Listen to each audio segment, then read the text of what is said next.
Nós estamos aqui para evoluir e não para ser feliz. As pessoas estão procurando a felicidade. Primeiro, não sabem o que é. Estão procurando no lugar errado e no tempo errado. Qual é a minha missão? O oposto de depressão é felicidade. De alegria é tristeza. A alegria é uma emoção momentânea no qual eu me sinto bem ao sentir e eu também contagio as pessoas ao meu redor com alegria. Felicidade já é bem diferente. Felicidade é um estado, uma construção. Aí você vai falar, mas Bia, o que é felicidade? É claro que é bem complexo. Mas vamos supor assim, o que é felicidade para o sol? Para que o sol existe?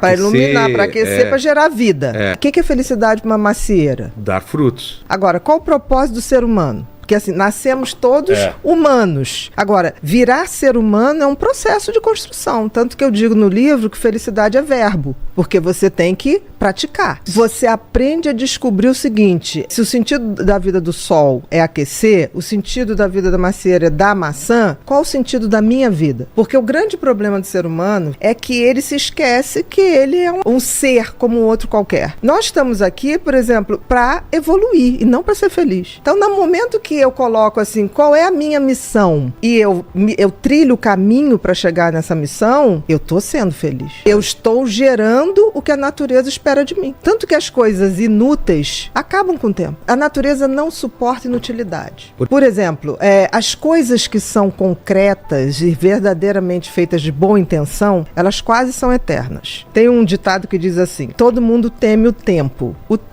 teme as pirâmides do Egito. Por quê? As pirâmides do Egito foram feitas com uma tal intensidade e intenção que aquilo vai estar lá. Daqui a 100, vai passar, 200, exatamente. Então, a natureza exige que tudo que você bote a mão, você o faça com uma missão, com propósito, com sentido. Porque senão, você está fora. Está fora do game. O game da vida tem que ser um game de compartilhar, tem que ser um game de buscar o meu sentido e propósito. Aí você vai falar, tá, Bia, mas como é que eu sei? Porque o sentido tem a ver com o que lhe foi dado. Pra gente foi dado uma coisa chamada livre-arbítrio. E a capacidade de refletir e de pensar. Melhor presente e o maior problema. O maior castigo. Porque se você não sabe usar. Porque todos os outros, por exemplo, o sol, ele não pode escolher. Mas com a gente é diferente. É verdade. Mas o que acontece? A gente esqueceu que a gente tem esse sentido e propósito. Porque o sentido tem a ver com o que a natureza te deu para que você saiba para onde você vai caminhar. Então o sentido tem a ver com os talentos e dons que a gente ganha. O que não dá frutos, de alguma maneira, aquilo vai se perdendo. Não tem como. É uma regra da natureza. Você está aqui para servir. Por exemplo, a água não bebe a água. A macieira não come a maçã. Então, assim, nós temos a obrigação de descobrir o sentido da vida, e aí o universo é tão bacana que ele te deu dicas, que é o tal do talento. Ninguém tem um talento por nada. O que acontece é que as pessoas, em geral, se você não tem uma boa educação, as crianças vêm com talentos muito claros. Aí o que acontece? Pelo menos na minha geração.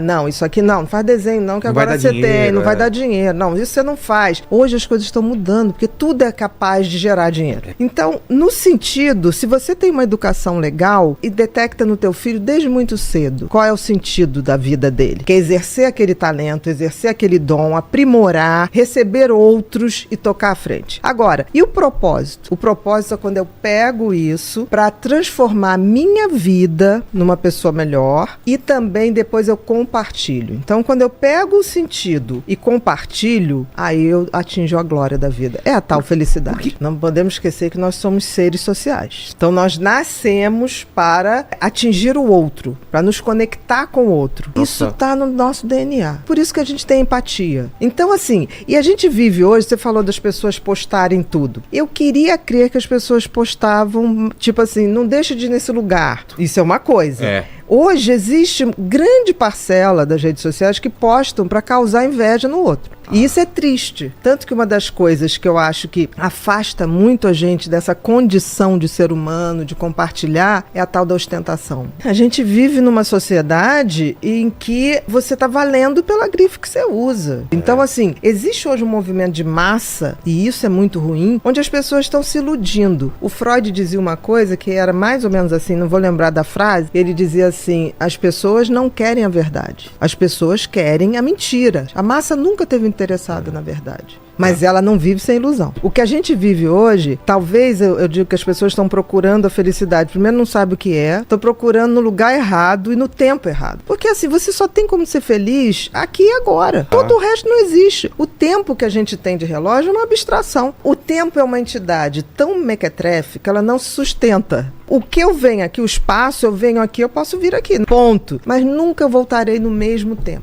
Então, é uma entidade fluida. Como é que você define uma coisa? Você precisa para poder viver nesse mundo, se organizar. Mas isso aqui é uma abstração. As pessoas, elas não vivem mais o agora. A cabeça sempre ou tá no futuro ou no passado. Mas eu tô aqui contigo nesse agora. Se eu tivesse com meu filho, aquilo seria... E a pessoa tá com o filho, com o celular, pensando na outra coisa. Aí depois você tá fazendo outra coisa, fala, putz, eu queria ficar mais com meu filho. Mas você tava com seu filho. Ai, então, mas você já sacou que o tempo da felicidade é o agora. É o agora. Aconteça o que acontecer, nesse exato momento, essa é a melhor coisa da minha vida que tá acontecendo. Se eu não curtir esse momento agora, acabou. Eu vou me arrepender mais pra frente de não ter curtido ele. Aí são aquelas pessoas que passam anos e ficam assim, quem roubou o tempo de mim? Ninguém roubou, passou e você só não estava lá quando ele estava, entendeu? Então assim, essa abstração que as pessoas fazem do tempo futuro, eu vou ser feliz, as pessoas têm isso, né? Eu vou ser feliz quando eu me formar, eu vou ser feliz quando arrumar um emprego tal, eu vou ser feliz quando me casar, quando tiver filho, eu vou ser feliz quando me aposentar. Tá, mas por que jogar a felicidade lá pra frente, né? Porque as pessoas acham que é isso. Porque as pessoas têm parâmetros errados de felicidade. Eu vejo gente falar assim, quando eu me aposentar, não vou fazer nada. Cara, a natureza te elimina se você ficar fazendo nada. Você vai ter Alzheimer, entendeu? E vai ser eliminada do jogo. Porque a natureza, ela pune quem... A inutilidade. Então esse sonho de ficar, eu vou ficar deitada, não fazendo nada. Eu quero me aposentar um dia, mas para fazer outras coisas. Exato. Fazer outros erros. Eu não me permito errar as mesmas coisas. Então eu acho que as pessoas, por exemplo, por que uma pesquisa que foi feita nos países, no Fórum Mundial, botou o seguinte, a idade mais fácil das pessoas serem felizes é na infância, quando a gente não tem nenhuma expectativa sobre a vida. Tudo te surpreende. Até porque a criança não tem noção de tempo. Quando você fala pra criança assim, papai vai te levar na Disney. Ele começa assim, pai, a Disney é amanhã.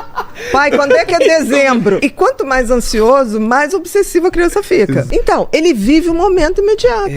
Putz, que legal então, isso. Então, assim, né, a criança não tem essa coisa que quer aqui agora. Ele gostou, vamos repetir. Não. Dá muito para aprender, porque eles não têm expectativas sobre expectativas que a gente tem sobre eles. As crianças que não têm expectativa do que a gente pensa sobre eles, é fantástico. E outra idade melhor para ser feliz é a partir dos 60 anos. Por quê? Porque aí você já tá naquela seletividade, de, tipo assim, caguei porque os outros pensam de mim. Isso é genial, porque assim, a predisposição dela pra felicidade é muito maior do que quando ela tinha 30, 40, entendeu? Então, esses dois blocos de idade fazem a gente... Então, assim, a gente tem que aprender com quem tem mais de 60 e com quem tem menos de 10. E eu acho que a pior idade, assim, claro, no geral, é os 30 aos 35. Aquela a parte que você tá trabalhando mais, que tem mais cobrança e você compara com os amigos, né? Olha, isso sim, geral, mas eu te digo uma coisa, essa garotada que tá ganhando dinheiro, a geração digital, que tá ganhando muito dinheiro, muito cedo, eles anteciparam tudo, então eles estão com angústias e reflexões sobre a vida que eles não têm idade, nem vivência pra estar experimentando. Um cara com 18 a 21 anos,